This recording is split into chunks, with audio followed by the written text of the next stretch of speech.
লোকেরা মুগ্ধ হয়ে মূসা আলাইহিস সালামের কথা শুনছে। প্রথমে সে তাদের মধ্যে বিভ্রান্তি ছড়িয়ে দিতে চাইল।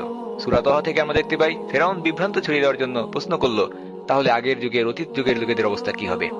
কিন্তু এরপরও মূসা আলাইহিস সালামের সঠিক জবাবের কারণে লোকেরা যখন মুগ্ধ হয়ে মূসা আলাইহিস সালামের কথা শুনছিল, আমরা দেখতে পাচ্ছি ফেরাউন দরবারের উপস্থিত সবাইকে সাবধান করে দিল, ধমক দিল। সে বলল, قال لمن حوله ألا تستمعون قال لمن حوله ألا تستمعون ফেরাউন তার পরিষদ বর্গদেরকে বলল, তোমরা কি শুনছো না সে কি বলছে? আলা তাস্তামিউন। কিছুতেই মূসা আলাইহিস সালামকে থামানো যাচ্ছে না। এমনকি আগের যুগের লোকেদের বাপ দাদাদের কথা, সেন্সিটিভ ইস্যু, এত যুগ ধরে যা পালন করে আসলাম, তাহলে কি ভুল করলাম? বাপ দাদারা কি ভুল করেছে?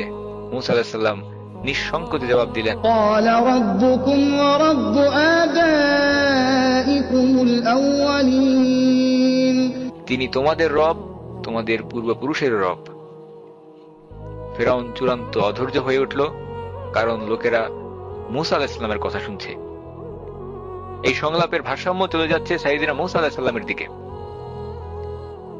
আমাদেরকে মনে রাখতে হবে, সাইয়েদিনা মূসা আলাইহিস সালাম তিনি ফেরাউনের কাছে এসেছেন আমন্ত্রণ নিয়ে, নিমন্ত্রণ নিয়ে, দাওয়াত নিয়ে, আল্লাহর দিকে আহ্বান করার কাজ নিয়ে তিনি এসেছেন। এখানে বিতর্ক করার জন্য তিনি আসেননি। এবং শুরুতেই কারো সঙ্গে বিতর্কে লিপ্ত হওয়া এটা দাওয়াতের সঠিক আদব নয়।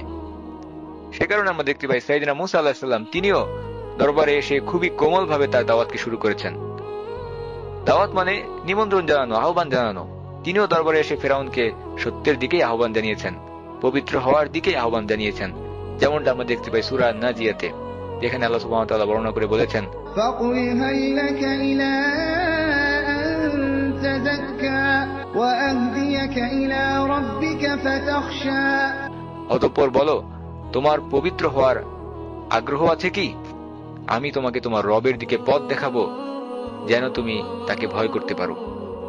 فأراه الآية الكبرى فكذب وعصى ثم أدبر يسعى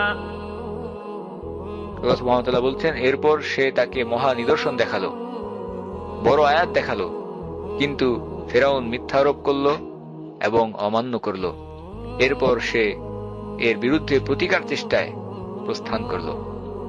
কাজেই মূসা আলাইহিস সালামের আন্তরিক আহ্বান সত্ত্বেও যখন ফেরাউন অবাধ্যতা প্রদর্শন করলো, সাইয়েদিনা মূসা আলাইহিস সালাম তিনিও ঠিক সেভাবেই রেসপন্স করলেন। সেই মুহূর্ত থেকে এই দাওয়াত রূপান্তরিত হয়ে গেল এক বিতর্ক এবং বাকযুদ্ধে।